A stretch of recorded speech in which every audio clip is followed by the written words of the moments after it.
This is Ambazonia Calling. News, analysis, commentary, opinion, editorials. Ambazonia Calling is a co-production of the Africa Freedom Network, the Missions Tribune, and Compass Free Press.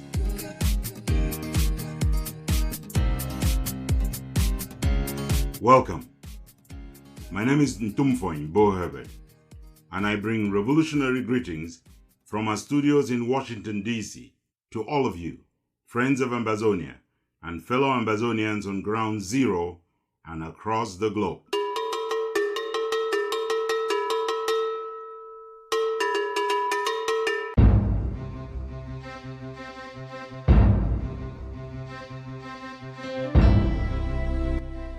The resilience of Ambazonians has shocked the Biachop Rockport Beti Bulu cabal bunch of thieves at the helm of the shithole country.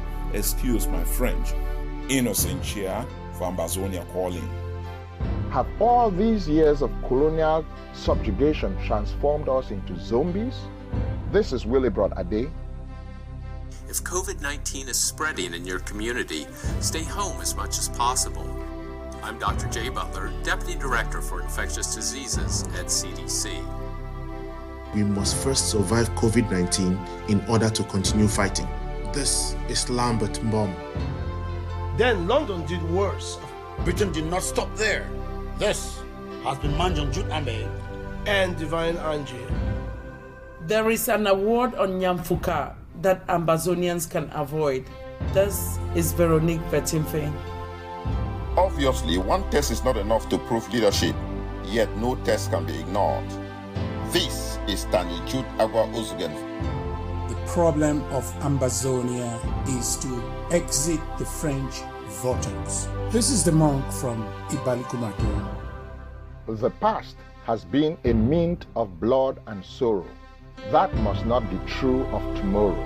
Langston Hughes. The mechanic will open the hood and look at what is in the engine compartment of this speech. This is the mechanic. The German and Pennsylvania-based American doctor both agree the coronavirus can be treated easily. Easier said than done, right? This is Christoph Messner for Ambazonia Calling. This is edition 079 of Ambazonia Calling, coming to you this Palm Sunday, the 5th of April, 2020.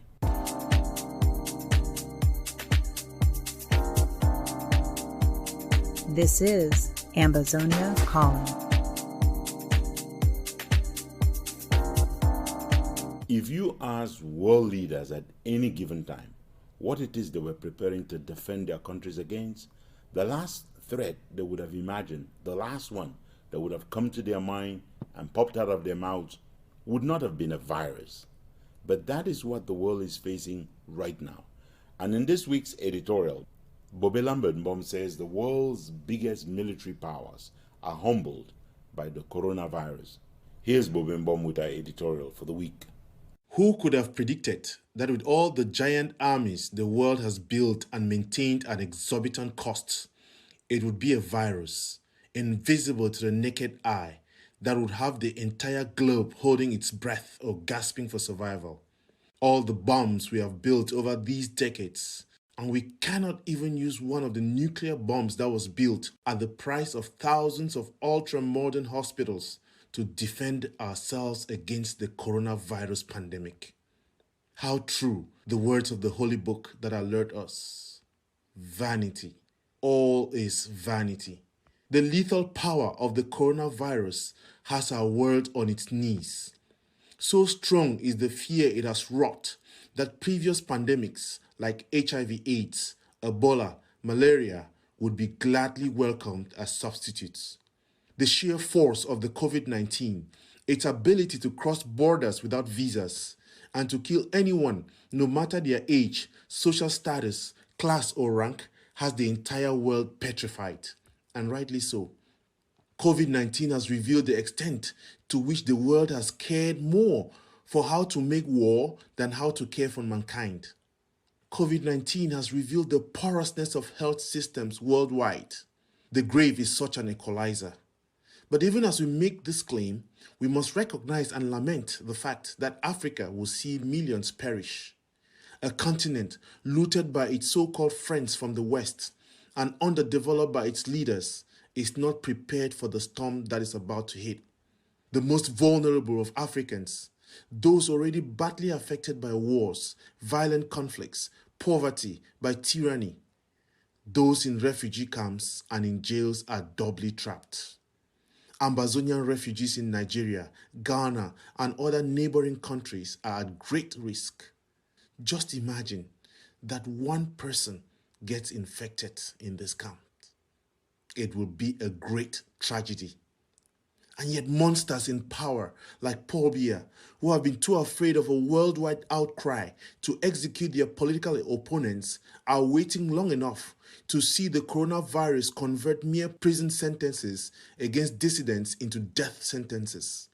It is pure unadulterated evil for colonial Cameroon not to set free prisoners awaiting trial, non-violent offenders, and most importantly, political prisoners, prisoners of conscience, and prisoners of war, especially Ambazonians. Why will the government of La République not take advantage of a golden opportunity Mother Nature is providing her and release all political prisoners in those death traps called prisons? That banana republic on the verge of implosion continues to show its ineptitude. In a moment of great crisis like this, Paul Biya Mbimvondo goes missing. Our thoughts and our prayers are with comrades in prisons and dungeons across the Cameroons, notably at the Boya, Manfe, Kumba, Bamenda, Wum, Mbengui, and Kondenge prisons. By refusing to grant pardons en masse, the Biya regime is doing the equivalent of throwing Christians alive in the early days of Christianity to hungry lions. For 58 years, Ambazonians have been infected and killed by the virus of despondency, disenfranchisement by colonial Cameroon. And even as Ambazonians continue to fight this virus of French recolonization of Ambazonia, with the permission and complicity of the international community, it is imperative to note that we must first survive COVID-19 in order to continue fighting.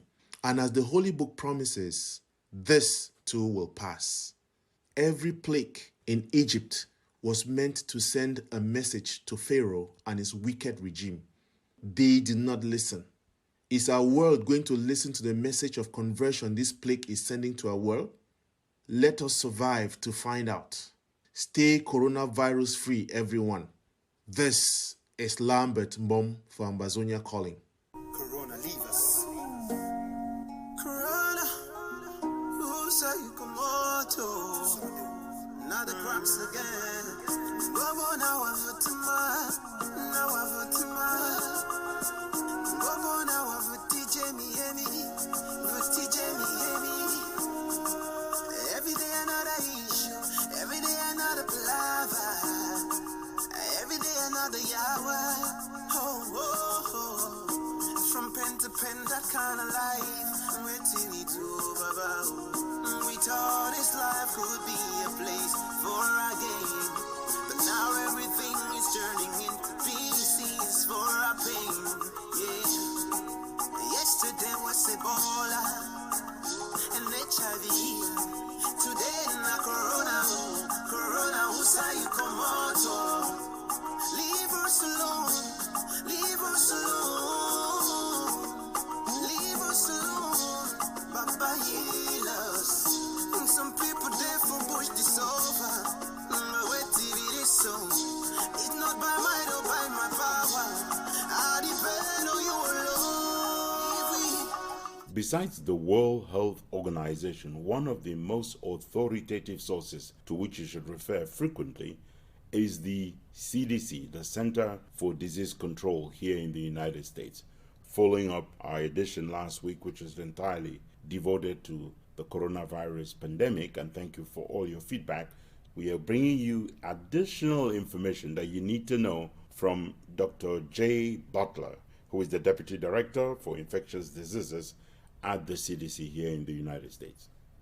I'd like to talk to you about the new virus that causes the disease COVID-19. Older adults and people who have severe chronic medical conditions like heart, lung, or kidney disease or diabetes may be at higher risk for severe illness from COVID-19. If you are one of the people at increased risk for serious COVID-19 illness, it's especially important for you to take action to reduce the risk of getting COVID-19 now. The first thing you can do is take care of your own health. Wash your hands often with soap and water for at least 20 seconds. Use an alcohol-based hand sanitizer with at least 60% alcohol if soap and water are not available. Cover your coughs or sneezes with a tissue, or cough or sneeze into your elbow, not your hands. Avoid contact with people who are sick. Clean and disinfect surfaces in your home, such as counters, tabletops, and doorknobs to remove germs. Use household cleaning sprays or wipes according to the label instructions. The next thing you can do is make a plan for what to do if you do get sick. Know who will take care of you if your caregiver gets sick. Talk to your healthcare provider about getting extra necessary medications to have on hand. Get enough supplies too, including enough household items and groceries so you can stay home for a few weeks if you have to. The third thing you can do is pay attention to what's happening locally. If COVID-19 is spreading in your community, stay home as much as possible and avoid crowds. If you get sick with fever, cough, or shortness of breath, call your healthcare provider. If you develop warning signs, such as difficulty breathing, persistent pain or pressure in your chest, confusion, or blueness of the lips or face, these may be signs of serious illness. Call 911. For more information and the latest resources, please visit cdc.gov/COVID-19 or call 1-800-CDC-INFO. That's 1-800-232-4636. I'm Dr. Jay Butler, Deputy Director for Infectious Diseases at CDC.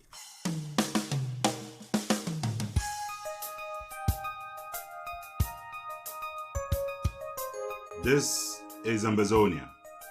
One nation, one soul, one people. Sacrificing, bleeding, and yes, dying if need be, until we kick the colonialists out and enthrone a government of the people in BOYO. Let me tell you a personal story with respect to this new reality. Yesterday, along with our youngest son, my spouse and I went to visit our older son, who is in medical school. And we had to go through the new rituals of a world caught in a pandemic. So for the first time, my spouse, our youngest son, and I couldn't shake our son's hand. We couldn't hug him. At his request, we had brought him some great Ambazonian home-cooked food. He'd gotten tired of the cafeteria and fast food that he had to get on campus, or his own food. And so we brought him food, but the new reality was he had to come out of his apartment and get his food in the parking lot, and we had to keep our distance. We gave him the food, making sure that if we were contaminated, we would not contaminate him, and he being extra careful if he were contaminated, not to contaminate his parents or his junior brother.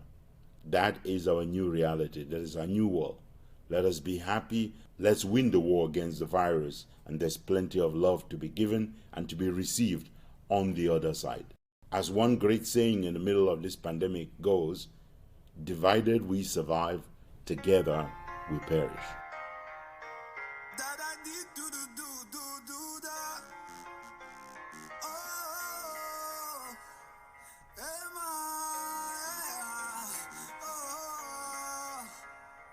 In other place.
In this edition of Ambazonia Calling, and over several segments in the course of this program, we will be playing sound from what we consider our own Ntumfoyn year at Ambazonia Calling, coming out there to plead as Ntumfoyn does in our villages to our people to stay indoors, to shelter in place, to organize a lockdown this time for themselves, for their safety, for their health, for public health's sake.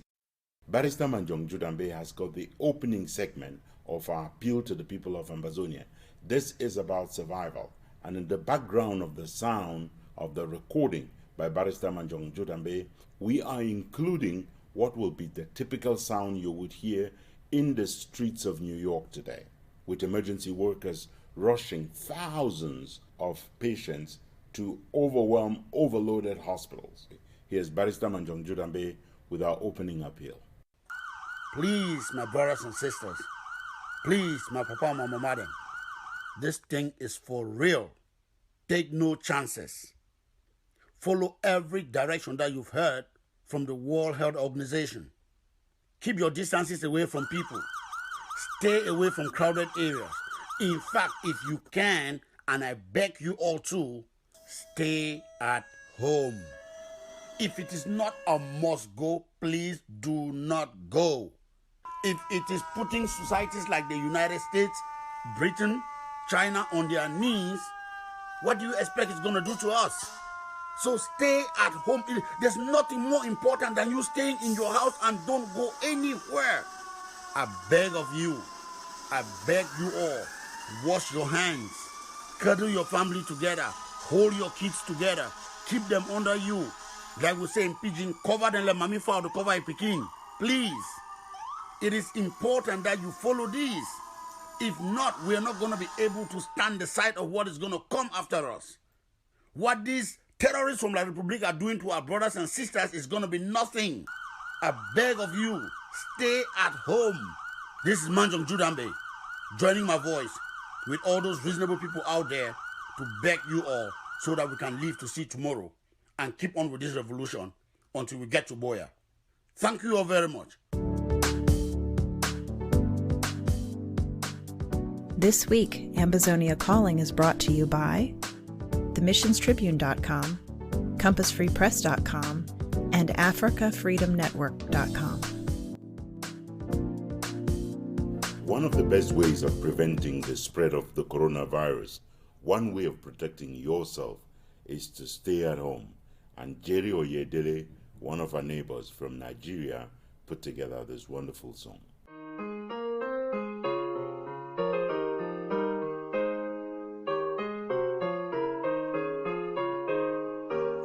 My brother, stay at home, stay at home. Corona de forodo, just stay at home. My sister, stay at home, stay at home. Corona de forodo, so just stay at home.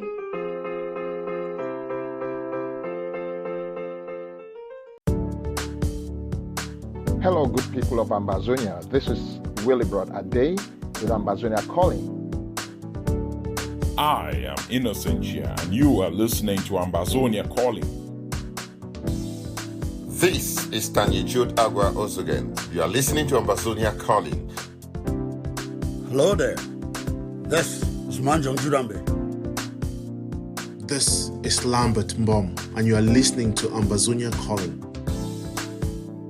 Ambazonia Calling has learned from intelligence sources that La République du Cameroun has launched what it calls a find and delete operation. This military operation is aimed at obliterating the Ambazonian Restoration Forces, our self-defense forces. In the one segment of our news summary today, Bobe Innocentsia focuses on that story exclusively. Ambazonia Calling can now authoritatively confirm that the colonialists in Yaoundé have launched a new military offensive codenamed Operation Find and Delete. The goal is to comb through every nook and cranny of southern Cameroons to track, find, smoke out, and kill every member of Ambazonia Restoration Forces. A key component of the first stage of the operation is to move occupation forces into vantage position ahead of what Yaoundé anticipates will be a serious shutdown of roadways, dirt roads, back streets, and highways all across Ambazonia. This first phase also consists of terrorizing the civilian population by indiscriminately targeting and executing innocent people. No fewer than 9 massacres have been perpetrated across Ambazonia. There is one more revelation all Ambazonians need to know about Operation Find and Delete. Yaoundé has deployed 6 units of elite B officers into Ambazonia. Each unit is made up of between 24 to 30 elite B officers. 3 each of such teams have been deployed to the 2 zones of Ambazonia to implement Operation Find and Delete. The 6 units of the colonial forces present themselves to Ambazonians and to Ambazonian Restoration Forces as ADF fighters in transit. They offer war gear, such as some guns or granates, in order to win safe passage through counties and states. These units are on bike back, fitted with the latest GPS devices both on the bikes and on their war gear. A part of their work right now is to penetrate as deeply into Ambazonian and get as close to camps for restoration forces as possible. Once they have accurately located the location of camps, the rest of their job is to lie low. In the coming days, the colonial army expects them to serve as sentries or lighthouses from within proximity of those camps or from within the camps themselves, monitoring every movement by restoration forces and passing intelligence to the colonial army. Some of them show up as soldiers who are disbanding from the ADF and are volunteering to join other restoration forces. No fighters who claim to be deserting the La République army or those who say they are pulling out of the ADF should be admitted into the ranks of the restoration forces without deep background search. Even with background checks made, such deserting soldiers must be put through the standard test of proving that they can and are willing to kill enemy forces. Ambazonia Calling has been reliably informed that at least 10 of the fighters in the unit that was supposedly led by General Efang, aka Big Number, into the Bui state were members of the B elite force masquerading as ADF fighters. The gear seized by Field Marshal Chacha and his men, the very equipment that Chacha celebrated as coming from heaven to help him fight La République. Those guns and other gadgets that Ambazonians saw video of on social media really turned out to be the Trojan horse that led La République terrorist forces back to Chacha, culminating in his execution. Ambazonia Calling has confirmed that the Field Marshal Chacha was not killed from within. Rather, he was taken out by La République Special B forces who reportedly tracked him down using the GPS devices on the guns and other devices the Bui warriors thought they had swept clean of spine bugs. Even now, all those units of Bui warriors who still bear guns seized from that operation are being monitored very closely and tracked by advanced military teams who have taken up strategic positions around amber camps in BOYO State. In addition to the Find and Delete Escadron de la Mort, cynically named after the appellation used by the Interahamwe in the 1994 Rwanda genocide, there are teams of undercover agents in Mufti sprinkled all across Ambazonia. These units are scanning towns and villages across Ambazonia for civilians known to be in contact with well-known Amber boys. These units have rounded up over 100 relations and friends who have been keeping close telephone contact with Amber boys. In a place like BOYO State, where a huge consignment of the war gear picked up by the BOYO warriors seriously worries the colonialists, La République has moved not only special forces but armored cars and huge supplies of ammunition and bulldozers that they anticipate they will need in order to clear barricades. La République, which has not declared a state of emergency since the beginning of the war because of the dreadful image it projects across the international community, cannot wait for the moment when restoration forces essentially enforce a state of emergency that isolates Amber boys from unarmed civilians. Once that de facto state of emergency is in place, basically only soldiers of the colonial regime will have all the roads to themselves. They will be the only ones outplying the streets and roads left empty for them. Anyone else who will have the misfortune to be out at the same time will be taken for an Amber boy and systematically taken out. Yaoundé has drones on standby, freshly purchased from France and China to use in aerial location of Amber camps, to which elite units will be brought in on the back of rapid four-wheel drive vehicles to obliterate any armed resistance still standing. This detailed description of the attack strategy planned by the colonialists is not being provided to discourage Amber fighters. No, on the contrary. This information is being provided as a public service. Restoration forces need to survive because they deserve to. Find and delete must not be allowed to succeed, and the best way to stop them is to make it impossible for the mobile killer squads of the Biya regime to move about in Ambazonia. Innocent Chia for Ambazonia Calling. We just want to stop a brief moment to play this in loving memory and in prayerful remembrance of Deborah Ne Njimjo. She died at the age of 68 at her home in Bonaberi Douala in La République Cameroon from cardiac complications she had been suffering from for at least 4 years.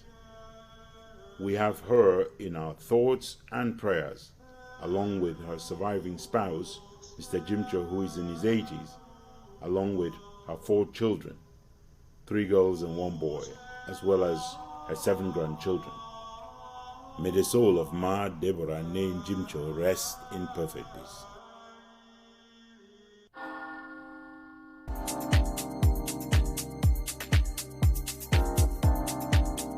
This is Ambazonia Calling.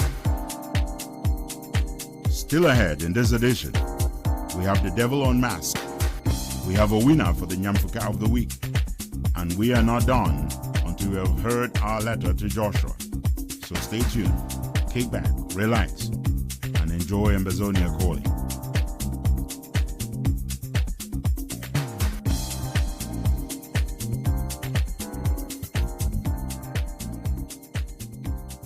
SOCADEF, the self-defense wing of the Africa People's Liberation Movement of Dr. Akwanga, as we know from last week, decided to heed the call by the UN scribe for a global ceasefire in order to prioritize the fight against the coronavirus pandemic.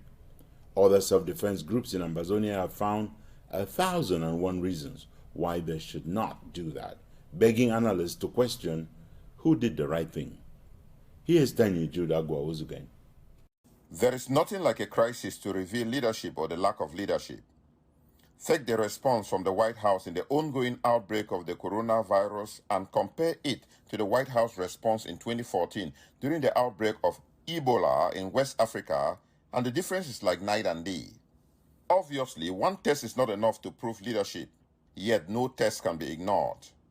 That is why in the dark hour of the coronavirus pandemic, Ambazonians must not fail to contrast the leadership shown by Team Ambazonia and people like Dr. Ebenezer Akwanga compared to the leadership from those whose credo seems to suggest that guns and bullets will grant Ambazonia recognition. On leadership, the call for a global ceasefire by the United Nations Secretary-General Antonio Guterres was a diplomatic test. It is a test that some leaders failed in flying colors. Following in the footsteps of its trailblazing action in signing on to negotiations without preconditions, Team Ambazonia proved anew that diplomacy must be not an afterthought, but one of the finest weapons in our arsenal. It is, after all, the only means by which Ambazonia will win recognition as a sovereign nation. At last, too many otherwise intelligent Ambazonians like Cho Ayaba, Yerima, Akoro, and company scored an F for failed. And as with missing the boat on the Swiss-led process, Cho Ayaba and company are selling snake oil after the market, I must add, peddling the illusion that the gun and the bullet are mightier than diplomacy in a country's quest for admission into the United Nations.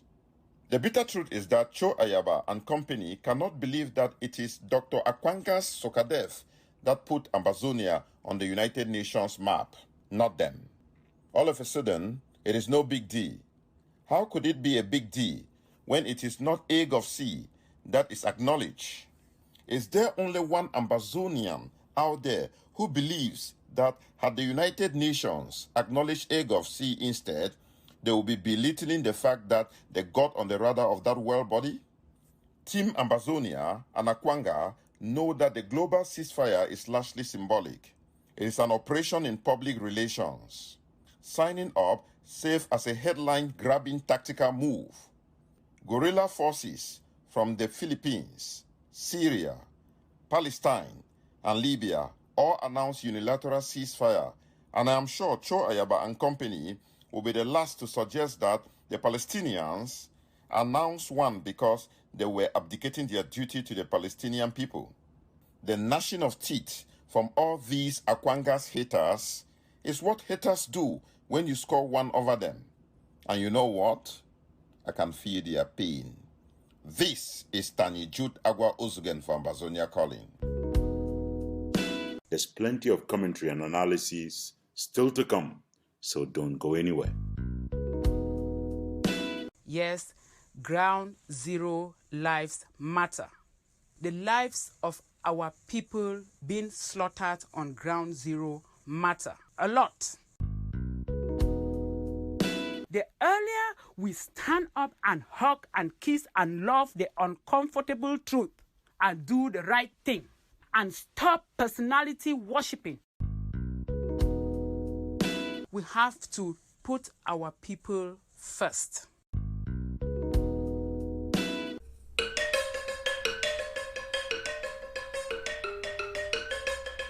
I am Innocentia, and you are listening to Ambazonia Calling, where we urge you in these unprecedented times of coronavirus to keep away from crowds, even crowd eyes, stay away from bars, avoid handshakes, wash your hands regularly and thoroughly, worship God from home.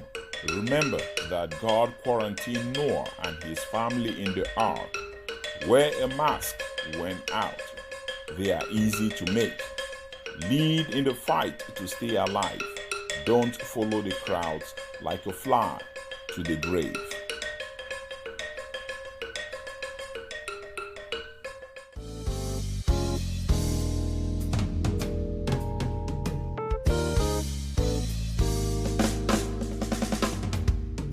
Welcome to our special interview segment, The Devil Unmasked, The Truth Out.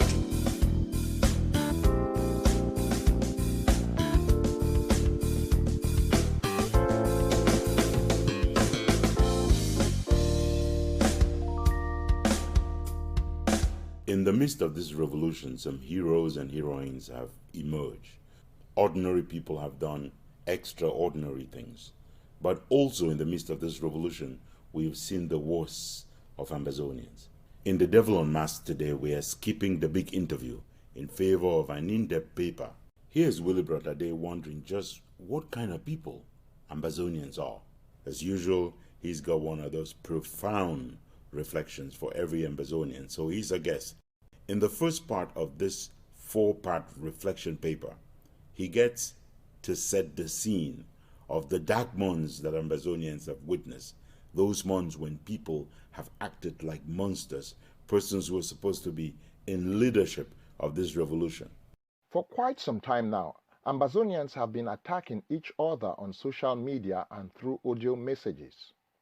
However, since the beginning of this year, these attacks have evolved from vain social media bluster to dangerous physical confrontation on ground zero that has led to the tragic deaths of many valiant Ambazonian freedom fighters, all at the behest of some so-called leaders in the diaspora. Following these tragic amber-on-amber killings, we have read and seen some shocking and truly revolting things on social media. From the cold-hearted glee displayed by some supporters of those who are behind these dastardly acts, to the bizarre attempts at justifying them, we have seen the worst in Ambazonians. As if that wasn't bad enough, there have been some spine-chilling communiques from various groups purporting to be working for the liberation of our people, yet threatening to crush or eliminate anyone who failed to comply with their injunctions in a manner eerily similar to the way the colonizer has been dishing out diktats. In the face of all these things, one cannot help feeling a sense of hopelessness, like what Langston Hughes must have felt when he wrote these words in his poem, "Let America be America again."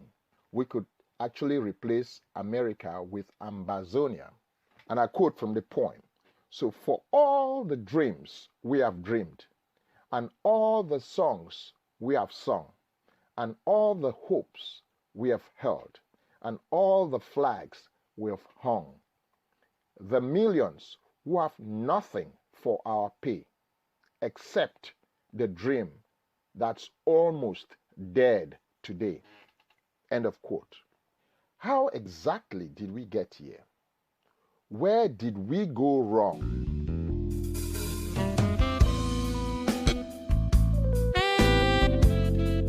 You have plenty of show yet to come, so don't go anywhere. We will be right back.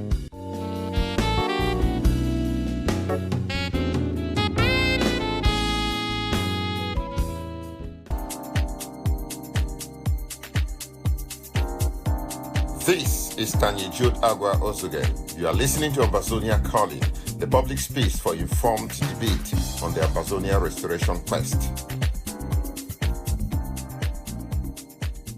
Welcome back to The Devil Unmasked. In that first part of the paper, Willie Brother set the scene of the extremely poor behavior that is within and across Ambazonian groups, across leadership, with the aimless attacks, with the political hooliganism.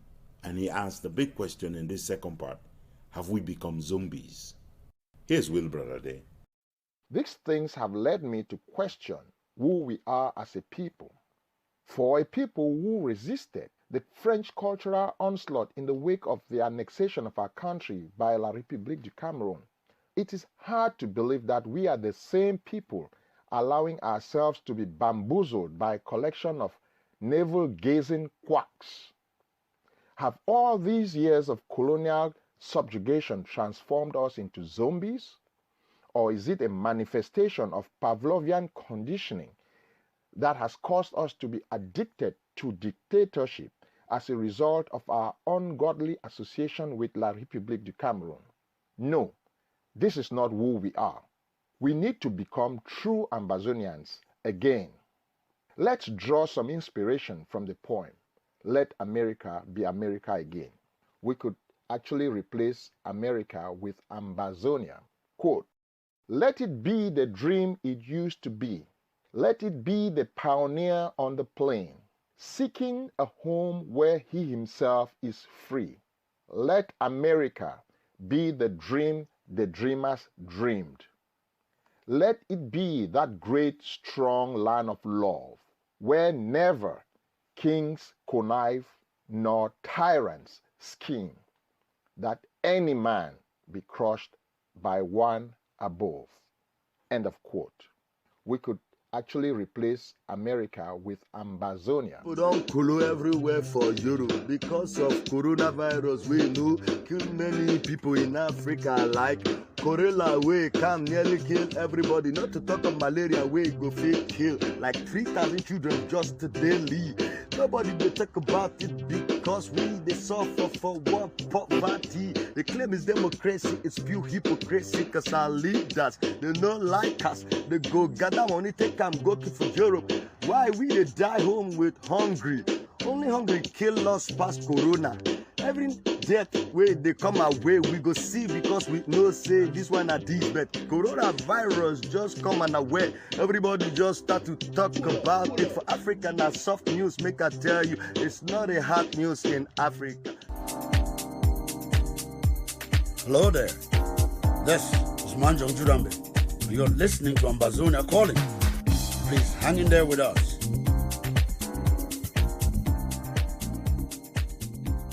Welcome back to The Devil Unmasked. Given our history, given our patience and tolerance, Willie Brother Day acknowledges that we may have become too tolerant. We Ambazonians, I mean. We may have become so tolerant, too many good men are letting the evil men get away with murder. Here's Willie Brother Day with the third of the 4-part series. If we could resist the colonizers silently for 55 years and then picked up arms to defend ourselves in the last 3, it means that we are a very patient and tolerant people. I believe that Ambazonians have been too patient and accommodating of all those who have been mismanaging and derailing this revolution. As Edmund Burke wrote, quote, "The only thing necessary for the triumph of evil is for good men to do nothing." End of quote.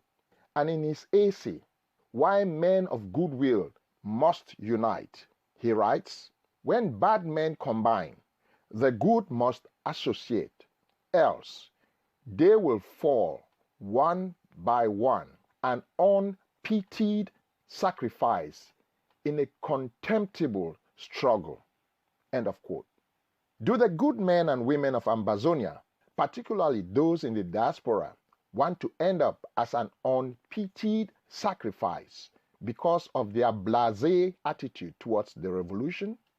The majority of good men and women of Ambazonia have at best been sleepwalking or at worst adopted a wait-and-see attitude. Are we going to sit in complicit silence and watch a bunch of pseudo-leaders masquerading as a government derail this revolution? Or should I say, jeopardize the future of our country?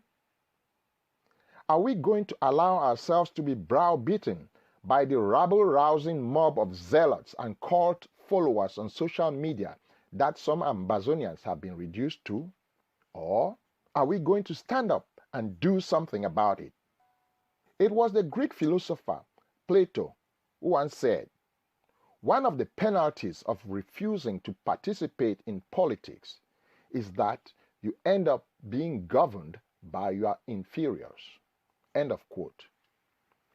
This affirmation, made so many centuries ago, seems to have found its manifestation in the Ambazonian quest for the restoration of our independence and international recognition. Far too many competent Ambazonians have abandoned the struggle to impostors and other self-serving quacks whose quest for relevance has driven them to unimaginable excesses. I shudder to imagine what these fellows would do if perchance they happened on real power, with the purse of the country and the entire state apparatus at their disposal. God forbid.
side by side, walking through. I think it's only our obligations. Listen to the voices of our fathers calling for oneness. People them talking, thinking wrong things about that this bull charge, and everything will come true. Hey, every day, suffer, suffer, suffer. Hey, hey, every year, the things my eyes they see you. Hey, every day, suffer, suffer, suffer. Hey.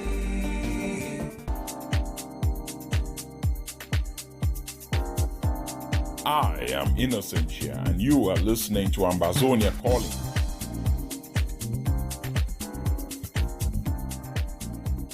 Welcome back to The Devil Unmasked. I've got Herbert today. He's got the fourth and final part of his four-part paper. So we heard the scene setter, we heard the bad behavior, we heard about the excessive tolerance. And now, what to do? How for do? What should Ambazonians do to rectify what has been going wrong in this revolution? Here now to close us up with The Devil Unmasked is Herbert today. It is time for all patriotic Ambazonians to stand up and speak up. As Ella Wheeler Wilcox, a 19th century American writer, once wrote, and I quote, "To sin by silence when we should protest makes cowards out of men." End of quote. Sons and daughters of Ambazonia, and the Ambazonian diaspora in particular, we must wake up and lead our people out of bondage. Failure to do so will condemn our people to many more years of dehumanization and even extermination. Is that the legacy we want to leave? Do we want to be remembered as the generation that abdicated their responsibility at a time when their country needed them the most? If we don't want to look back in anger and regret, wondering what could have been if we had just spoken up, we need to act now before it is too late. As for me, I will borrow the words of Langston Hughes in his poem, Evil. Quote, "Looks like what drives me crazy don't have no effect on you. But I'm gonna keep on at it till it drives you crazy too." This is Herbert Ade for Ambazonia Calling.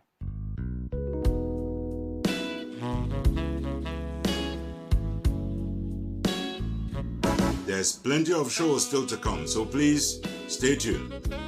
Kick back, relax, enjoy Ambazonia Calling.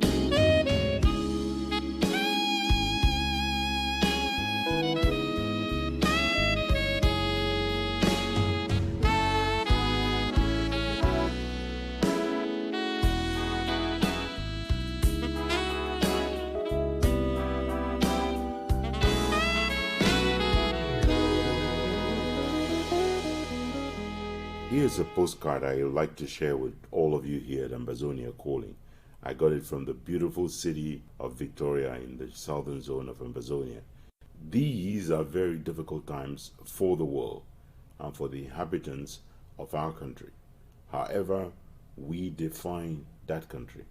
My ardent prayer is that all of us who believe in the sanctity of human life would work relentlessly and together across ideological lines to end the killing of our people while reserving the right to pursue and achieve our respective political agendas, whatever their content, by non-violent means, with God staying in control.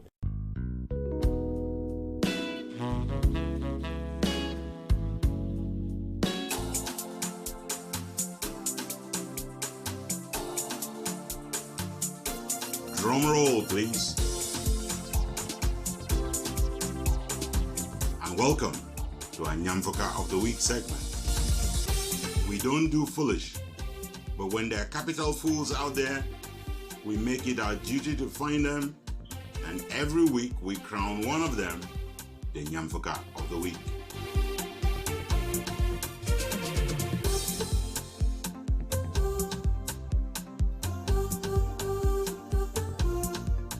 Veronique Vatumfe is here, and she's got a review of the Kings and Queens of Foolish for this week. Finishing in third place this week is a certain Nick Santos. No surprise, he is part of the clown show in this revolution. It is a role he deserves. After all, no one else dresses in colors and suits that only clowns at the circus would wear. Yet, it is baffling to even think that this yamhead is getting attention for what comes out of the fly trap he calls his mouth. This fellow has never been more interested in anything other than his own navel. He is one of those who has never seen beyond his nose. Obviously, foolishness knows not the difference between the frying pan and the fire when it gets drunk with illusions of power.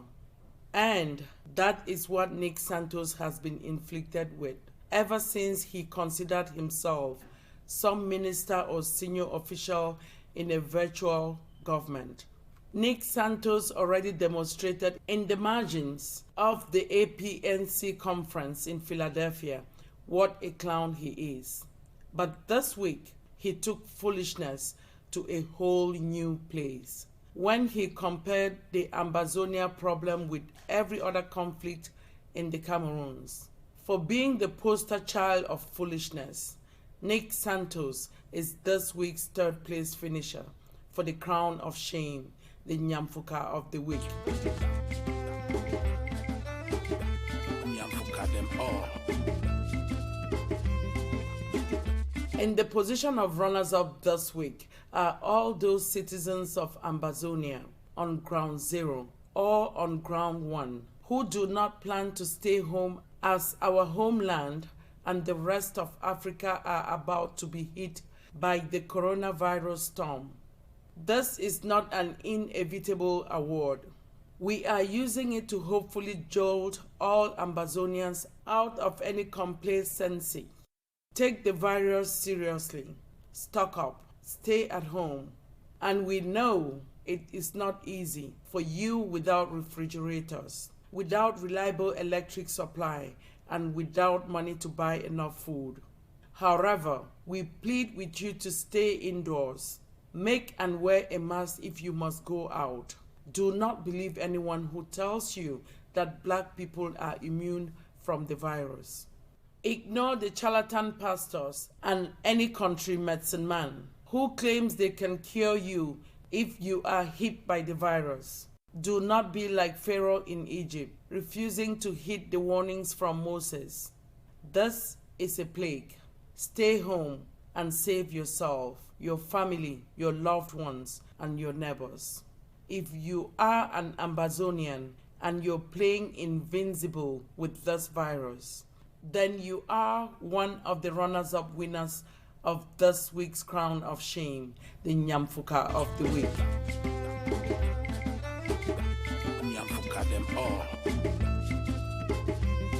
Winning the award of foolishness this week are those Ambazonian leaders, both based in the diaspora and on ground zero, who are still behaving like this coronavirus is a joke. Leaders are not worth their salt if they cannot lead in such times of need and grave danger. The pandemic is barreling down on Ambazonia and the rest of Africa. It will ravage communities, towns, and villages, creating fear and sowing death in every nook and cranny of Africa. Sadly, what we have seen from so-called Ambazonian leaders is pitiful. We mean those kicking against calling for a lockdown in the interest of public health and the very survival of Ambazonians. They act as if they could get back at the United Nations by going against a recommendation by Antonio Guterres for a global ceasefire that we all know will save hundreds of thousands of lives. It takes the intelligence of chickens to be acting so irresponsibly. All Ambazonians must know that anyone calling themselves a leader who is asking them to act as if the coronavirus was a less dreadful enemy than colonial Cameroon does not really care about their well-being or survival. The callous indifference and weird insensitivity of such so-called leaders in the face of a global public health emergency make such leaders the hands-down winners of this week's crown of shame, the Nyamfuka of the week. Nyamfuka them all. This is Veronique Vertimfe for Ambazonia Calling.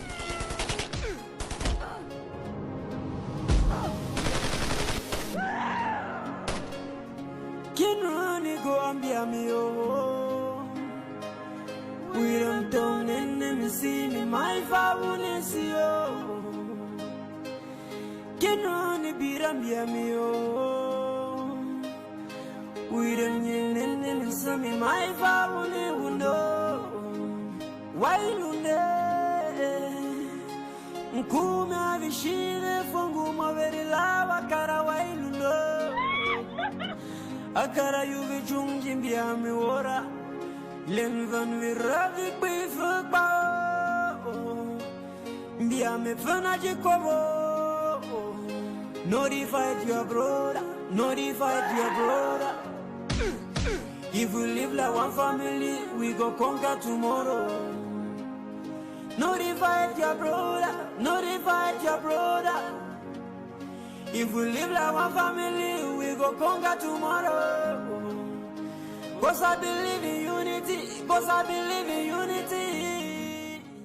The director of the Institute of Neurobiology in Germany, Dr. Dietrich Glinhard, who has also got a practice in Seattle, Washington, here in the United States, and who has worked with the U.S. military, notably to treat patients infected with the SARS virus, has released a 90-minute lecture on YouTube explaining what he calls highly successful, simple treating methods for the COVID-19. Here now with a review of what the lecturer has got to say is Christoph Hans Messner. The video titled INK Corona Vortrag März 2020, also 2020, is in German, diagrams and subtitles in English. Exclusively on Ambazonia Calling, I'm offering a summary translation in English, focusing on what could apply to people in Ambazonia. We remind all our listeners that we are not doctors. COVID-19 is one of 7 coronaviruses known to infect humans. It's not known for sure whether it really originated in large animals, wildlife, or seafood markets. According to Dr. James Lyons-Weiler, an Ebola expert from the Institute for Pure and Applied Knowledge in Pennsylvania, USA, our best available data indicates that this virus was not made in a laboratory. It most likely was transferred to humans either in a laboratory studying the virus or from a spillover event from someone handling an infected animal or its meat. The German and Pennsylvania-based American doctor both agree the coronavirus can be treated easily. Easier said than done, right? Indeed, indeed, easier said than done. We cannot wait for the doctors and scientists to come up with a cure.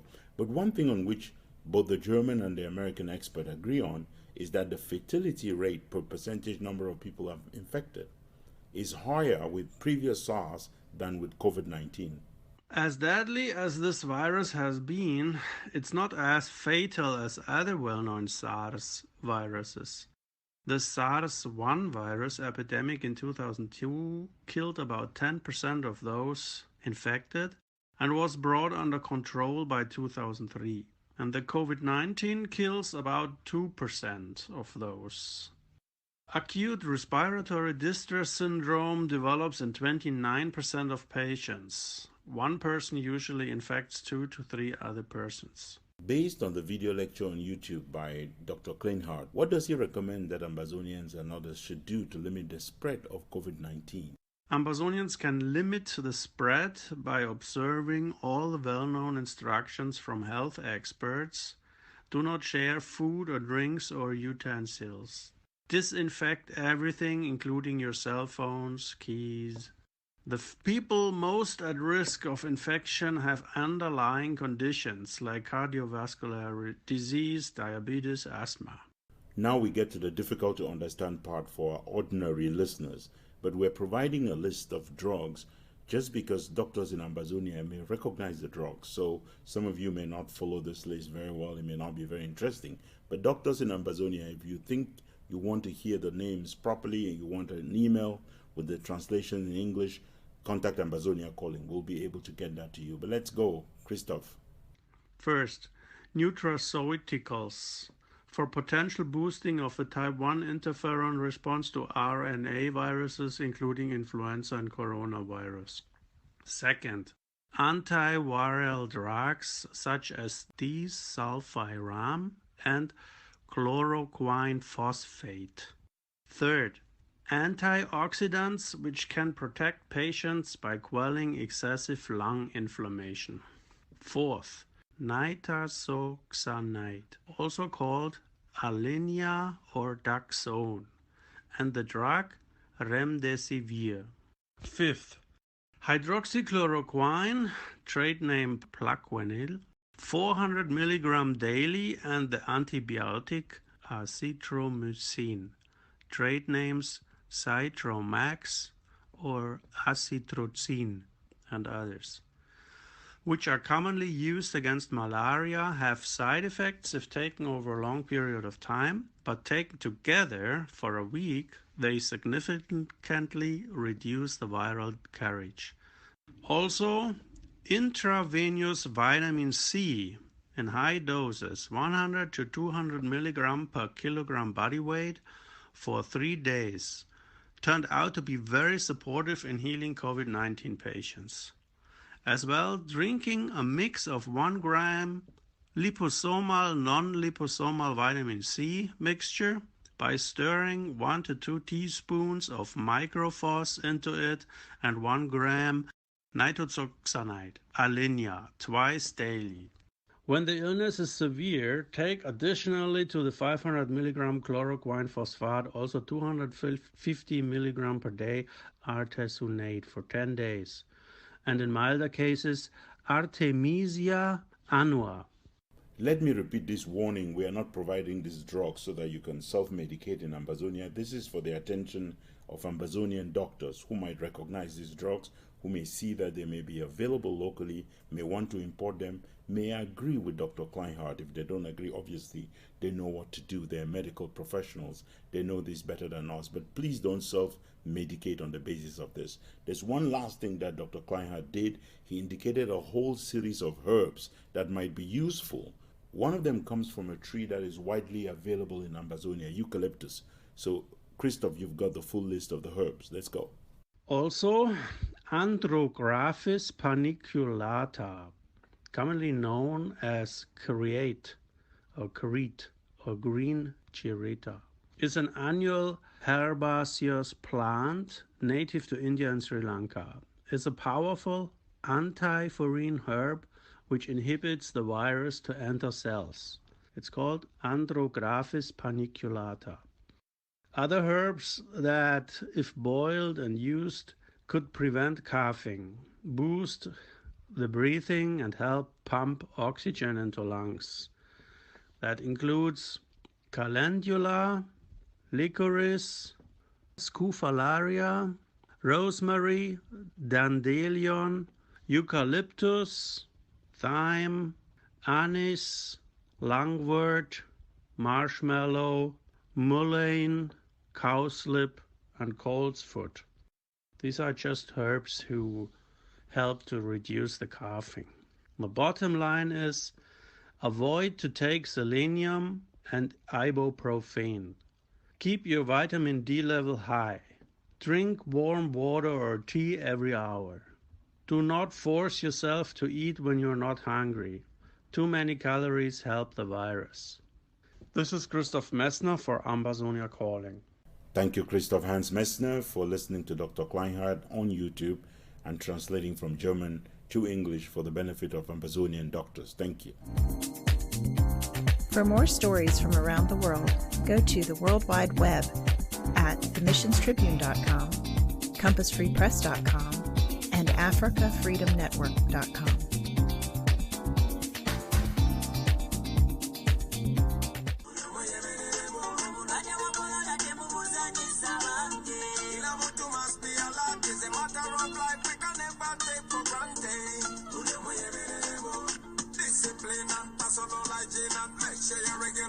Wash your hands, keep a distance from everyone. Report anything like a symptom. Serious fever is a symptom. Dry cough is a symptom. Walk with tamula is a symptom. Itchy eyes and flu is a symptom.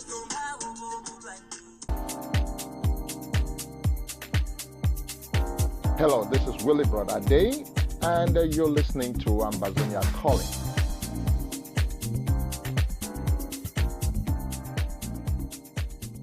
The leader of A-Gov-C, Dr. Lucas Choayaba, makes some of the finest speeches in this revolution. He's one of our best orators out there. In one of his latest speeches, he was laser focused at attacking his friend, his comrade, his former inmate, Dr. Ebenezer Kwanga, after the latter declared unilateral ceasefire on behalf of Sokadev. But Dr. Ayaba's speech, according to the mechanic who has been looking at the hood, like every mechanic does, the mechanic found the speech to be far too manipulative. The mechanic will open the hood and look at what is in the engine compartment of this speech. My fellow Ambazonians, we were informed by UN sources. We're also aware through other media sources that Dr. Kwanga was going to do a unilateral ceasefire. Unilateral ceasefire is an abdication of duty, leaving your sentry, a surrender in the face of genocide. A unilateral ceasefire is a surrender? A surrender? Whoa, whoa, whoa. The implications of a unilateral ceasefire are grave. This is cheap political talk. After all, his forces are not leaving territory. In fact, nothing really changes. It's just a political acknowledgement of a situation, and that's how wise people fight. You join the world in making the noise. The UN makes the noise, you make the noise, everybody makes the noise, and you keep doing what you are doing. This cosmetic approach of surrender in the face of pressure from an international system that has failed to invoke Kofi Annan's principle of POC, or the post-genocide Rwanda principle of responsibility to protect. It's not a system that can prescribe a solution at this particular stage. If Sokadev were to have a conversation with La République to stop hostilities, that will be a ceasefire. A unilateral ceasefire is a decision taken by a warring party to stop hostilities for some time and for any reason. Our job as leaders is primarily to stand for Ambazonia, and every leader must put Ambazonia first. Putting Ambazonia first. I must confess that our comrade Choayaba puts Ambazonia first in his utterances. When it comes to the rubber meeting the road, the desire to be the only leader of this revolution has taken a better part of him. As leader of the Ambazonian Governing Council, leader of your War of Independence, he fights his fellow leaders in the diaspora, and his forces do more of fighting other forces on ground zero. And rightly I speak for our people, reject the notion contained in the articulation of the APLM's declaration that our conflict is a non-international conflict. I took off time to check out non-international conflicts. Under Article 3, common to the Geneva Conventions of 12 August 1949, non-international armed conflicts are armed conflicts in which one or more non-state armed groups are involved. Furthermore, two requirements are necessary for such situations to be classified as non-international armed conflicts. In the first place, the hostilities must reach a minimal level of intensity. We can check that one. Number 2, non-governmental groups involved in the conflict must be considered as parties to the conflict, meaning that they possess organized armed forces. This means, for example, that those forces have to be under a certain command structure and have the capacity to sustain military operations. We can check that too. Even if it was a non-international conflict, Cameroon's unwillingness and incapability to resolve the conflict, creating a situation where refugees have moved out of our territory into neighboring countries, situates the conflict within the international realm. From where I am sitting, Comrade Ebenezer Akwanga has his terms down. The last time I checked, we were still fighting for statehood. Cameroon's extension of its border beyond that which it gained independence on the 1st of January 1960 is illegal, null and void, and it cannot, by prescription, articulation, or aggression, turn a de facto situation into a de jure one. Who will not be bamboozled by the doctor's eloquence? Ambazonia under international law is a sovereign state. The constitutive theory of statehood defines a state as a person of international law if and only if it is recognized as sovereign by at least one other state. There is something also critical about international borders. It is based on the principle of uti possidetis juris. Borders are frozen at independence. While it is true of our boundaries, it is just one of the qualifications of what makes a state. International law defines sovereign states as having a permanent population, defined territory, one government, and the capacity to enter into relationships with other sovereign states. A sovereign state is neither dependent on nor subject to any other power or state. I call on our soldiers on the ground to raise your guns high in the air. Defend every inch, every block of our territory anytime. What he has left out speaks volumes about leadership, and should I say his leadership. What brought about the unilateral ceasefire was our serious international problem we have, COVID-19. In all that our comrade put down, nowhere does he address this pandemic. He said nothing about how our defenders should deal with it. Neither does he address the exposure of our population to COVID-19. Our comrade still sees the gun as the only way to getting our country's independence affirmed and or restored.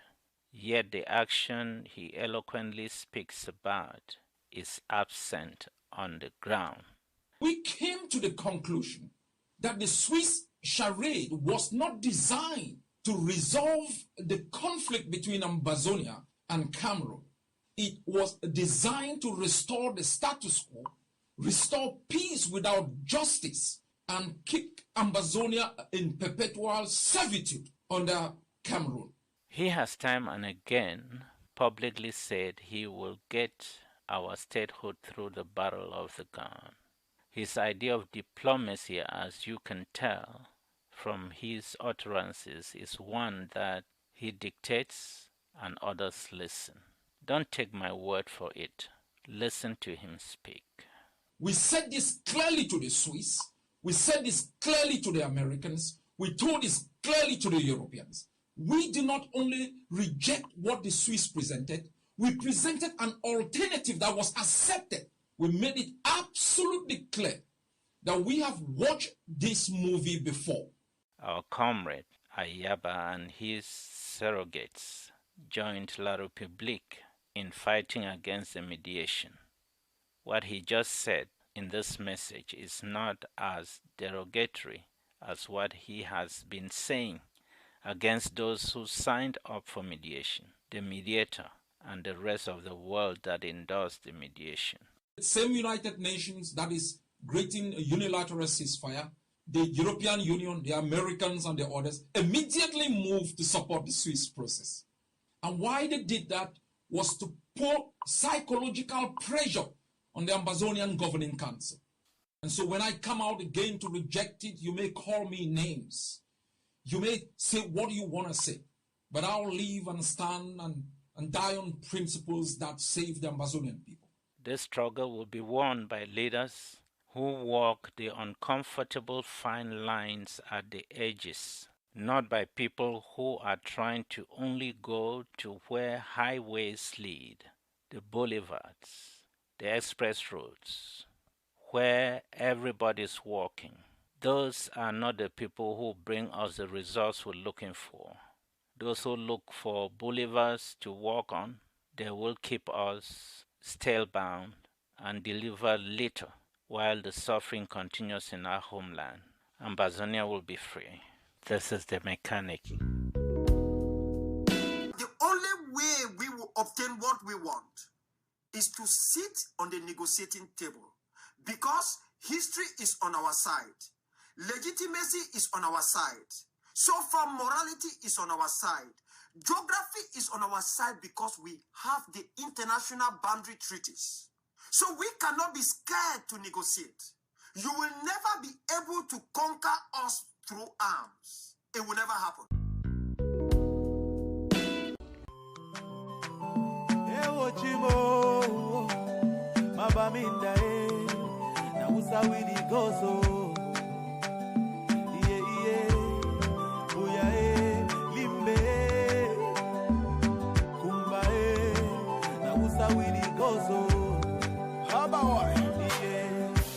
Something is killing me slowly, and I'm feeling so lonely. But this thing I must to talk, oh. All my people, they for bush, oh. And our children are they go for school, oh. But nobody fit to talk, oh. We get to plenty, so many things where we really want to complain to you. See these people where they kill us, not the people where they get for protect me, yeah. Our children, they for prison. Our leaders, they for prison. Now they calling for dialogue. Now who and who go talk, oh. That's why we pray to God. Heal our land, heal our land, heal our land. Cause all our people are dying, and our mothers are crying. Heal our land, heal our land, heal our land. Cause all our children are dying, and our mothers are crying. Ambazonians very often blame the French, exclusively the French sometimes, for what has befallen them, for the recolonization. There is a country Ambazonians have not paid enough attention to. It is the United Kingdom, the country that was entrusted with the responsibility to bring Ambazonia to independence. Barrister Manjong Jutambe and Divine Anje in this joint three-part paper indicate why Ambazonians should be furious. They should be angry at the British. They open with a comparison on Britain enjoying their exit from the European Union, whereas they had denied everyone else the possibility of exiting colonial unions they did not want. It is 11 o'clock in London, midnight in Brussels. The moment of Brexit, it has arrived. The United Kingdom checked out of the European Union. A referendum vote to greenlight that exit, known popularly as Brexit, was validated by the British Parliament. A historic referendum in 2016 led to negotiations and years of political infighting in Westminster. The British Parliament acted in the same way in which the results of the independence plebiscite held in the southern Cameroons on the 11th of February 1961 were validated before the United Nations General Assembly on the 21st of April 1961. The plebiscite tied Ambazonia to a pseudo-union with La République du Cameroon, much like Britain was locked into a pseudo-union with 26 other European neighbors. Unlike La République du Cameroon, the European Union honored Britain's exit date as decided by the sovereign people of Britain, setting Friday the 31st of January 2020 as the exit date. This is the first day of a new month. It is the start of a new era, though, in terms of Britain's relations with the European Union. The European Union did for Britain what Britain refused and is still refusing to do for the Southern Cameroons when her independence date came on the 1st of October 1961. In the case of Britain, the Union Jack was taken off the post at the European Union headquarters in Brussels. There is video out there on social media showing the flag being neatly folded up and returned to the British High Commission for onward transmission across the English Channel back into the halls of Parliament and government in London. Every member state has its flag flying as a member of this club of 28. Well, it's 27 now, and as the Union flag disappears, the EU's own flag goes up in its place. Thousands of overjoyed Brexit supporters gathered and celebrated with big hugs, kisses, and loud cheering on the Parliament and Trafalgar Square in London. And now we have God Save the Queen, sung by thousands of people. It really has been the most extraordinary evening of celebration. Singing, dancing, lots of cheering. I'm joined by someone here. But first of all, Ashley, we're just going to take a pause and let you just appreciate this incredible.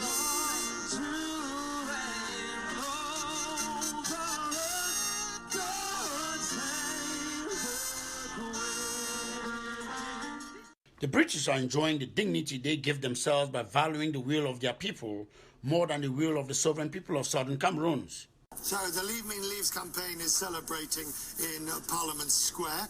Britain was mandated to prepare Southern Cameroons for independence, but Britain decided that they knew better than the sovereign people of Southern Cameroons, now renamed Ambazonia. Even when Southern Cameroonians met and voted during the 1959 monthly conference, rejecting any proposal of a so-called union with Nigeria or La République du Cameroon, opting overwhelmingly to support outright independence, Britain could not understand why the slaves of Ambazonia thought they deserved independence. Britain did not stop there. They already knew that Southern Cameroonians had rejected Nigeria way back in 1953. Yet, Britain had that offer on the table for the same people.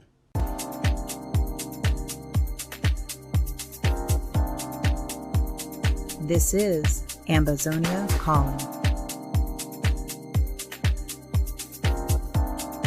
The second part of this paper by Barrister Manjong Jutambe and Divine J looks at just how callous Britain was in dealing with Southern Cameroons.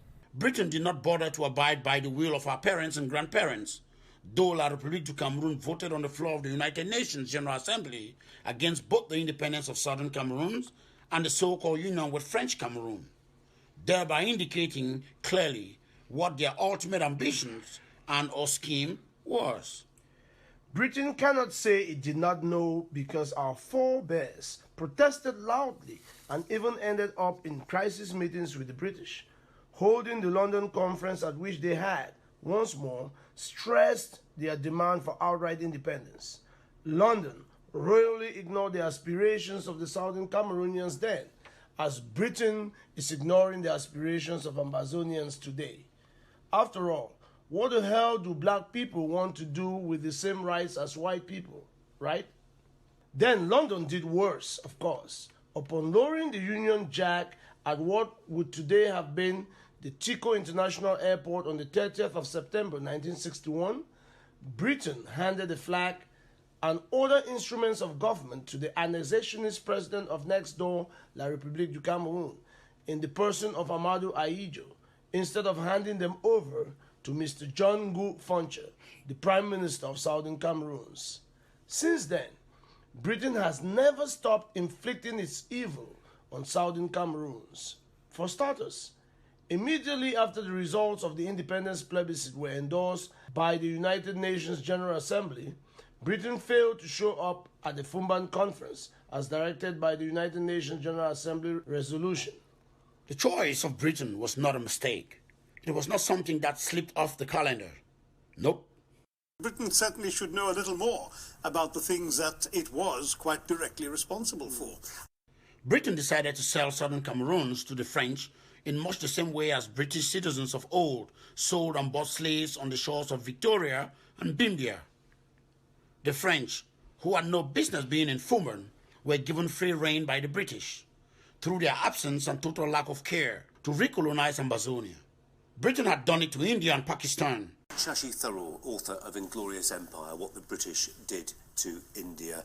My book is, of course, about the entire 200 years of colonial rule, when Britain came to one of the richest countries in the world and reduced it over 200 years of plunder into one of the poorest. Partition was merely the sort of shambolic conclusion to that entire experience, the sort of tragic original Brexit, as it were, that took place in conditions that made 15 million people lose their homes and their lives, and 1 million lose their lives. Britain had done it to present-day Sudan and South Sudan. Now, hours before the world's newest country is created, the UN Security Council has voted to set up a new peacekeeping force for the Republic of South Sudan.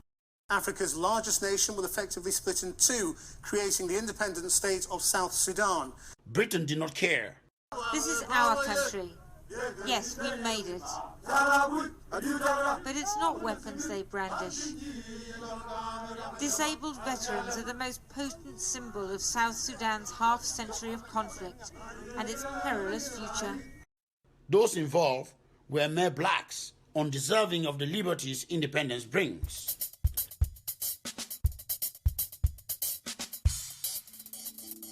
Ambazonia Calling. You are in the heart of the news shrine. Call us the Calcutta Republic of Commentary, Opinion, and Editorials.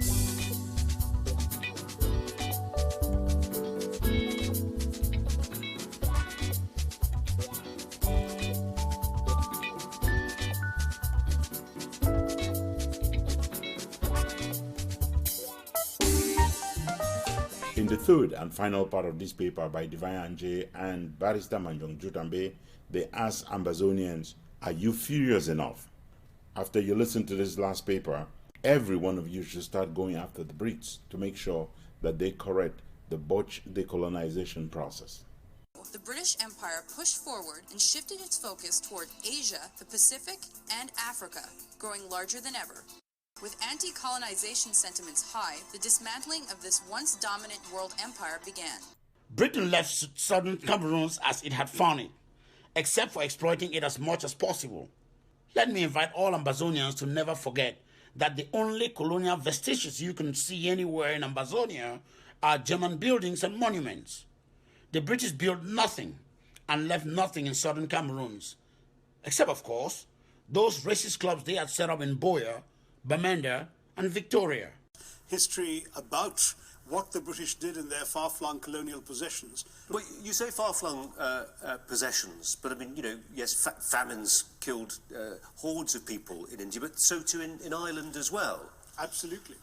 Absolutely. In fact, British policies on famines, which killed 35 million Indians in totally unnecessary man-made disasters because of British policy, were exactly the policies they pursued in Ireland that led to so many deaths in the Great Potato Blight and led Irish people to flee to America. Indians, of course, didn't have that option. The truth is that there's not a single structure in southern Cameroons today that was set up by the British during their stay in Ambazonia. Can anyone name one? Just one, please. Anyone.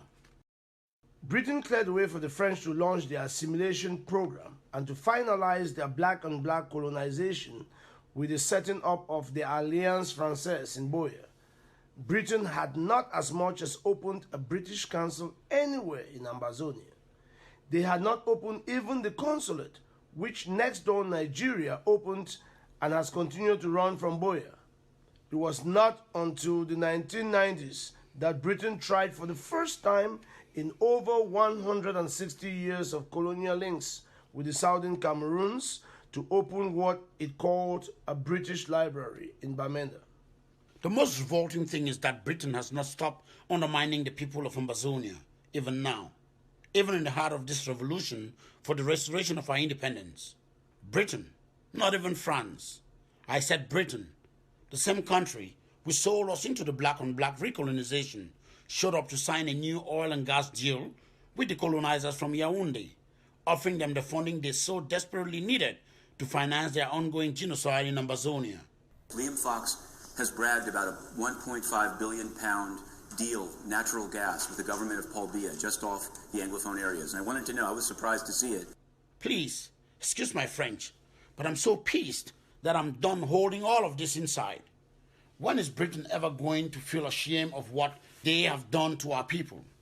How much more Ambazonian lives must be lost, and how much more Ambazonian blood must be spilled for Britain to do the right thing, for Britain to speak up? Must Britain be sued again and again by colonial people for London to do the right thing? Let me just say this. If anyone knows the British High Commissioner to the Cameroons, can that person please share this program with them? Britain owes the sovereign people of Ambazonia big time, and the bill for this debt is long overdue.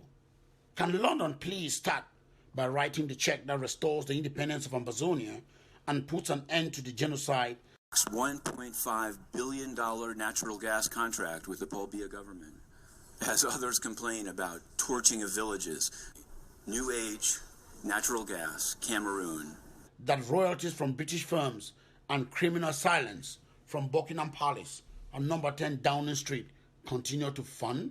And now we have God Save the Queen, sung by thousands of people. It really has been the most extraordinary evening of celebration. Singing!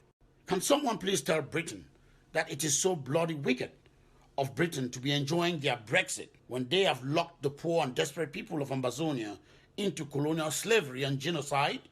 What a damn shame. This has been Manjang Jut Ambe and Divine Angie for Ambazonia Calling.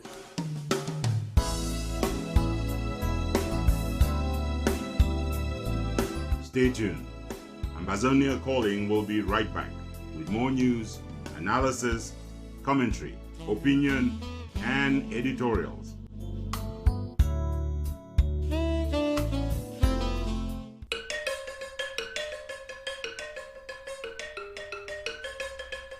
Ambazonians, if you dread La République du Cameroun, even more should you dread COVID-19. Take precautions. You already know that La République du Cameroun does not even care for its own people. So how about Ambazonians?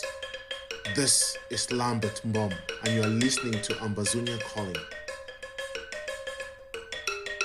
Ambazonians rightly blame La République du Cameroun for recolonization. But La République du Cameroun is only the mask, fighting a proxy war on behalf of France. And as Bobi Wanako says in the following analysis, it is the trickiest thing to do to untangle yourself from the French. But that precisely is the mission Ambazonians must succeed in. Here's the monk from Ibali Kumato. British Southern Cameroons, also known as Ambazonia, is a simple problem made complex by several factors, including mainly dealing with France, which is the trickiest cunning rooster that can run, duck, hide, skip, and even fly. Without unpacking the French conundrum in this sub-region, the dead bodies of Africans will keep piling up in the Gulf of Guinea and in the Mediterranean Sea. Ambazonian indigenous leadership of, from, by the people could review the situation as it really is, deal with the facts, and help save ourselves from personal arguments, accusations, counter-accusations, quarrels over small cash flows, while the loss of one life cannot be replaced by 1 penny. The real trigger of all the wahala that is sipping champagne and planning the ultimate phase of an annexation assimilation began in the 1960s. Remember the plan for a Système du Parti Unique? It was and has always been the plan of France from the get-go. And today, it is what it is. The salt on the wound is that Ambazonia was never colonized by France until Ambazonia agreed, in quote, to try federation with Franco-Cameroon. Then, like the weasels they are, France came in for the swoop. And since Franco-Cameroon cannot deal with France man to man, Ambazonia is thus caught up in the Franco vortex, struggling to exit, but Franco-Cameroonese agents will say, "Oui, monsieur," to France until maybe, just maybe, they change their minds and understand what exactly French greed is in the Gulf of Guinea. Just saying, Ambazonians should take a step back and think before accusing or killing any Ambazonian citizen for anything. The solution is not to kill. The solution is to exit the French vortex. And then, as a people, we can create conditions, framework, and circumstances that generate work for our youth. An idle mind is the workshop of the devil. Creating work thus is not too hard, if you ask me, but killing humans is not the best option. Apologies for this long ramble. Anything to stop the waste of human potential of any kind. Let humans be. Even the crazy ones, they have something that can help the future. At least they can help humans know the difference between crazy and not crazy. At least that is a tangible contribution. We should stop killing what we did not create. Come what may, the beginning of the solution to the problem of Ambazonia is to exit the French vortex. This is the monk from Ibalikumato for Ambazonia Calling. We are the Amba people, don't you know us? We are the Amazonia, don't you know us? If you want to know us, you must come in Ambaland. Don't you know us? We are the Amba people, don't you know us? We are the Amazonia, don't you know us? If you want to know us, you must come in Ambaland. Don't you know us? We are the Amba people, don't you know us? We are the Amazonia, don't you know us? If you want to know us, you must come in Ambaland.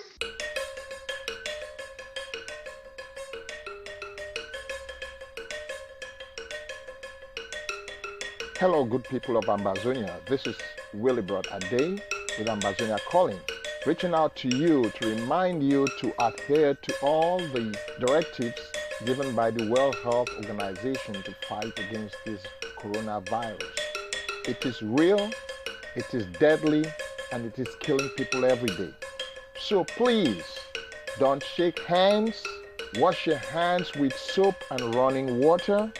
Stay away from gatherings of more than 10 people. Stay safe, save a life, save your life, and save the lives of all those around you. Thank you. Ambazonians are numb just watching the sheer destruction, the number of lives that have been cut short, watching villages go up in flames, hospitals razed to the ground. Like all of you out there, Bobe Innocentio has been wondering what must be going on. In the first of a two-part paper, he explains that these savages are so blue in the face with jealousy they cannot help themselves. I have sought to understand the bestiality with which the army of La République du Cameroon has taken on its mission of fighting to subdue Ambazonians that are on a resolute path to self-rule and independence for motherland. Finally, I came up with what the leitmotif is. I think I finally have more than a clue why Bia's military is able to exact their mayhem in Ambazonia with more than relish. I think I have somewhat of a revelation in my spirit as to what informs and feeds the desire to burn homes and other edifices with reckless abandon. Your guess is not wrong if you start at the top of the chain with the fact that Yaoundé has never ever considered the Southern Cameroonian. Yes, Yaoundé has never ever considered an Ambazonian anything more than an object to be used and dumped or acquired and disposed of. You would be wrong to think that such dehumanization is the product of any personal or collective endowment index or measurable development index of La République du Cameroon that surpasses the personal or collective endowment index of Ambazonia. Indeed, looking at what they are destroying the most should not only give us pause, it informs us about the failures of Yaoundé and the inferiority complex that Yaoundé and the French Cameroons has towards Ambazonians and Ambazonia. Even if you are blind, you will notice that they are targeting homes and destroying businesses. They have probably burnt more homes, looted more businesses, and destroyed more communities than they have killed Ambazonians. What does that tell you? Well, just like they came for the oil and other natural resources in 1972 and not for our people whose independence they voted against in 1961, La République du Cameroon has been amazed by the level of unperturbed self-development in southern Cameroons. In spite the unusually high level of unemployment in the southern Cameroons, in spite the systemic and systematic discrimination against southern Cameroonians, in spite the paralyzing marginalization that our people decry from the onset of the doomed union, in spite the apartheidization that was intended to subject the people of southern Cameroons to economic and financial dependency, the resilience of Ambazonians has shocked the Bia Chop Broke Pot Betty Bulu cabal bunch of thieves at the helm of the shithole country. Excuse my French. The resilience of Ambazonians has been so strong, they needed to figure out what makes us who we are. And how did they do that? They started sending their children to our schools, not the other way around. Ask yourself, how many exclusively French-speaking schools are there in the southern zone or in the northern zone of Ambazonia? Can you name one off the top of your head? Not one that I can think of. Why? Because the French system of education is so substandard, no Ambazonian would hate their child enough to send to a French-speaking school in Ambazonia. That is just a tip of the iceberg. Innocent here for Ambazonia Calling.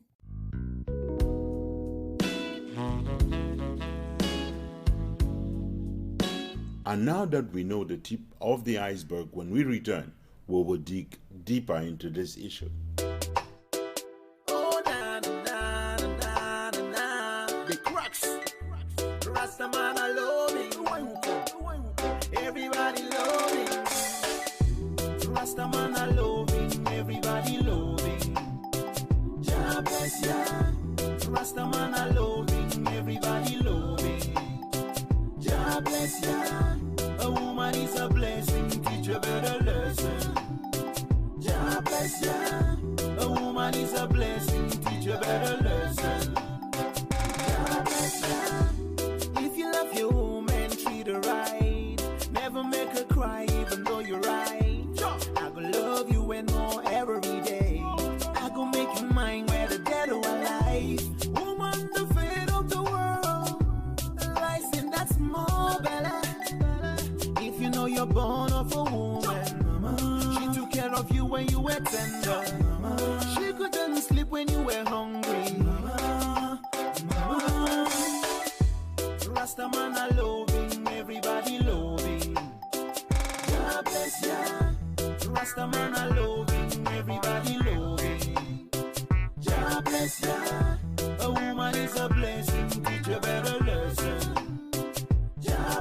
lesson. A woman is a blessing, teach a better lesson. So Innocent Chia is back here in studio after scratching the surface and getting to what he described as the tip of the iceberg. He now has to tell us the rest of the story. What is it that the savages from La République du Cameroun want from Ambazonia and from Ambazonians? Please get to the bottom of what you set out to do with this paper. What I set out to underscore today is the fact that the reason you see the occupation forces of La République du Cameroun taking as much delight in burning down our homes from our hard-earned labor is because they have no homes where they come from. Take it from someone who crisscrossed La République du Cameroun while working for the enemy I then thought was my brother. I am talking about CRTV. With the exception of the West Province, and probably arguably so because of their proximity with Ambazonia, La République du Cameroun is, from north to south and the east, either a showcase of underdevelopment or a showcase of ill-gotten wealth. If you don't find sharks in their villages, what you find are mansions by their illustrious thieves. Even look at Yaoundé and see who has built it. They sold most of their lands to settlers and spent the money on beer, afofo, and other local brews. You remember The Old Man and the Medal by Ferdinand Oyono, right? I can tell you some of them are not only waiting for justification to kick out Ambazonian settlers from their mansions in Yaoundé and all over, they want to make sure that we live under the open skies like they do in their rat-infested herds. What this wanton destruction is all about is our way of life. Yes, the Ambazonian way of life. That is what they are working on destroying. That is what they have been working on destroying for the past 58 to 60 years. They cannot fathom that we are not who their governing class has lied to them about for decades, that we are dogs, Anglo-fools, roaches, Biafras, and every other nastiness you can think of. Their poor soldiers and gendarmes are opening their eyes to the fact that even the poorest of us in our villages have a standard of living that is way above what they could only dream of. Their destruction is out of jealousy, anger, frustration, and whatever blanks you can fill in. Now you know we are built tough and better, and this too we shall overcome and rebuild better and stronger homes and communities. Innocent Chia for Ambazonia Calling. Show me the love for once and never. Where is the genuine love for a true friend and brother? Those who fight for freedom and run away shall live to fight another day, says Bob Marley, my big brother.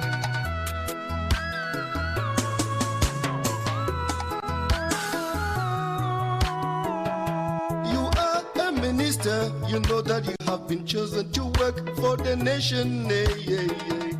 You are a politician, you work for the people and not for the stomach. The masses are crying. Oh, man, you say there is no problem. Molestation, repression, suppression, assimilation. You say there is no problem, brother. Show me the love for once and our neighbor. Show me the love for once and our neighbor. Show me the love for once and our neighbor. Where is the genuine love for a true friend and brother? Show me the love for once and our neighbor. Show me the love for once and our neighbor. Show me the love for once and our neighbor. Where is the genuine love for a true friend and brother? The American liberators say, when injustice becomes law, resistance becomes a duty.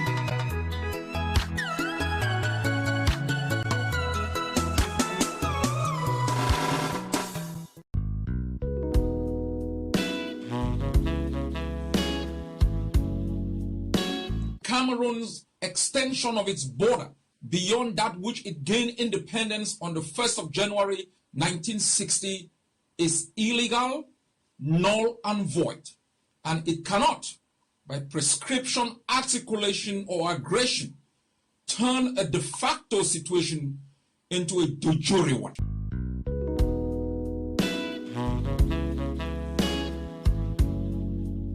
Everyone around the world is gripped by fear, by panic, by the sheer tragedy brought about by the coronavirus pandemic.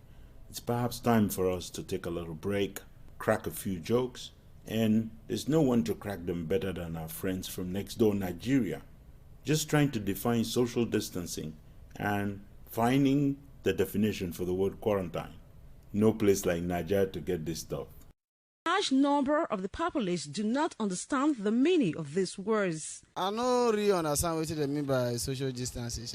That means if you see your meme, they run, they come off for where they are, I don't understand. So what do you understand by quarantine? Quarantine. Now when person cough, and be quarantine. Now that you go that is quarantine. They didn't depend me. They didn't depend me. They didn't touch me, and they didn't worry me. As I see my remedy, them they cry so badly. Kule ya mami them, atongani kongongo. Sayi my sila, sabeni kela, oh. Wiratira ki ukafi Kibir be say me jakirio. Notify your brother. If we live like one family, we go conquer tomorrow. Notify your brother. If we live like one family, we go conquer tomorrow. Cause I believe in unity. If we live like one family, we go conquer tomorrow. Now, still linked to the coronavirus and our second and last joke, I think my Ambazonian sisters and brothers came up with this one. It is the publication of GCE results on radio in the age after coronavirus.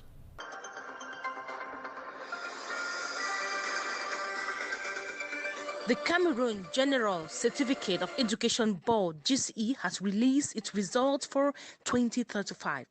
Statistics indicate 86.58% advanced level and 88.10% for ordinary level, respectively. At first place, it's COVID-19 College of Technology with 80% pass. Passed in 11 subjects, 5. Wuhan, the mask ndolo, sanitizer moyota, social distance taking, quarantine momuya. Passed in 10 subjects, 6. Isolation njoya fu, corona b lum, akialukong virus, covid atangana jovi, akum sneeze lu, face mask mulo. Passed in 9 subjects, 10. Quenti stay home is ngum Chinese nzava, lock tiredness kui, diagnosis symptom kum, ngia hangel ndi, berry nui stay home, nyanga stay home stay safe, Muhammad diagnosed, lum test strip, sanitizer precious fuan. Stay tuned while we take a short break, and you've been listening to updates for the GCE advanced level from Madame Fame Radio.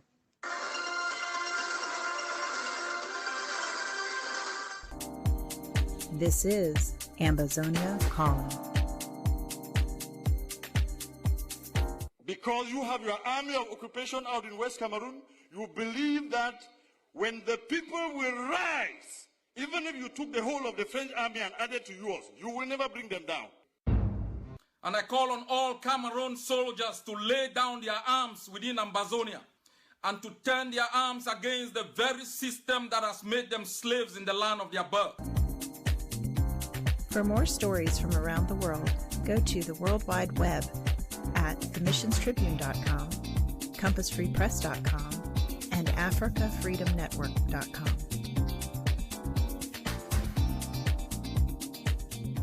Here is our letter to Joshua.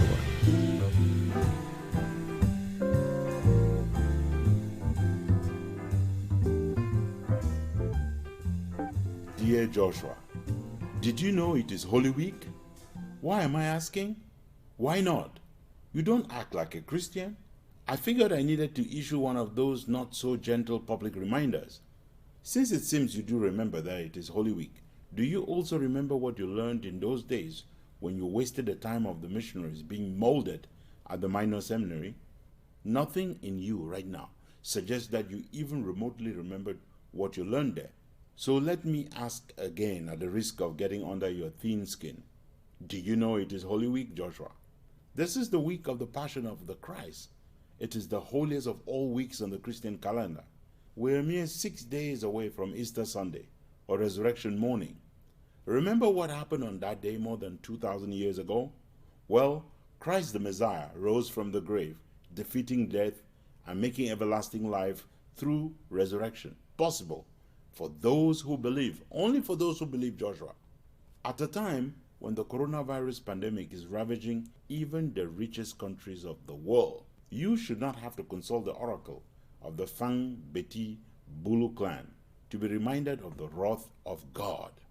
The plagues God once visited on Pharaoh's Egypt are upon us. Without pretending that I understand what God is saying to us, without standing in the burning bush like Moses and listening to his voice, I venture to ask you to not only listen but to promptly heed the message Moses was sent by I Am to deliver to Pharaoh. I Am did not send me, let me be clear about that. But I know that his message is the same yesterday, today, and forever. And that message to you, as it was to Pharaoh, is a very straightforward one. Let my people go. Let Ambalan go. Let Ambazozos go. If you remember anything from growing up au village, if you remember what you were taught as an altar servant in the Catholic Church, or what you learned at home growing up as the son of your father, the catechist, then you are aware of God's other message throughout the season of Lent. That message is a call to repentance from sin and for conversions.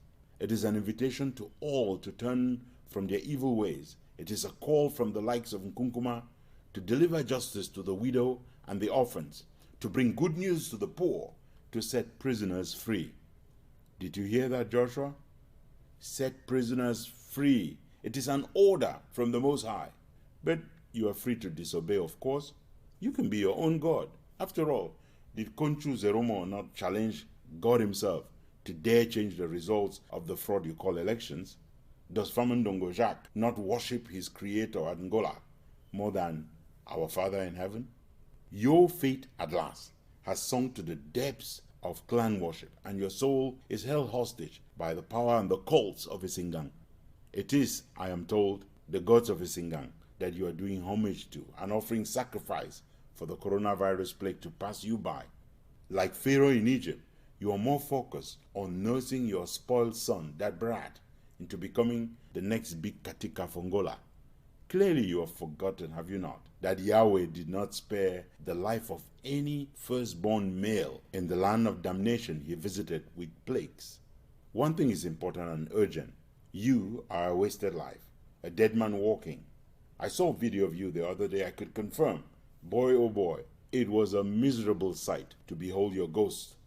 Your legs wobbled and trembled underneath the shriveled skin you carry on those bones you are resisting to turn over to the inevitable chop chair, the skeleton. The look on your face was dazed, a bit half drunk, half awake, a somnambulist on the throne. I noticed from the video that you are hard of hearing too. The bodyguard had to come so close to your face to shout something into your ear that you could not pick up, with him social distancing and speaking from the safety of a coronavirus distance.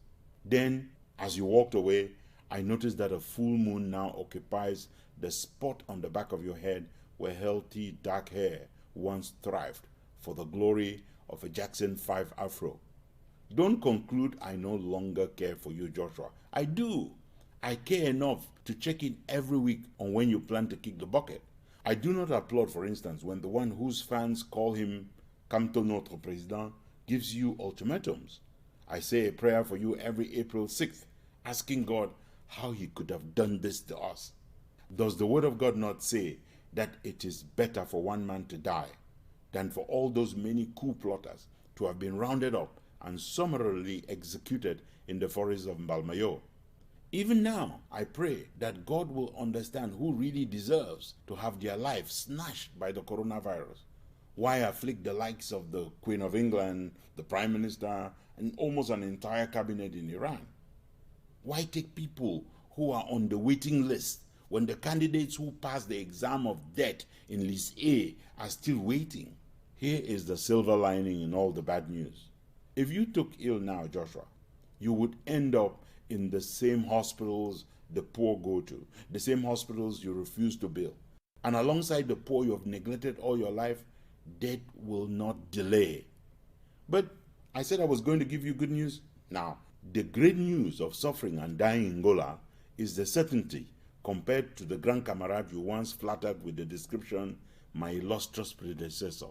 It is the certainty that your remains will not end up in exile in some foreign cemetery. Rejoice, Joshua. This is the proof that Satan loves you, you know.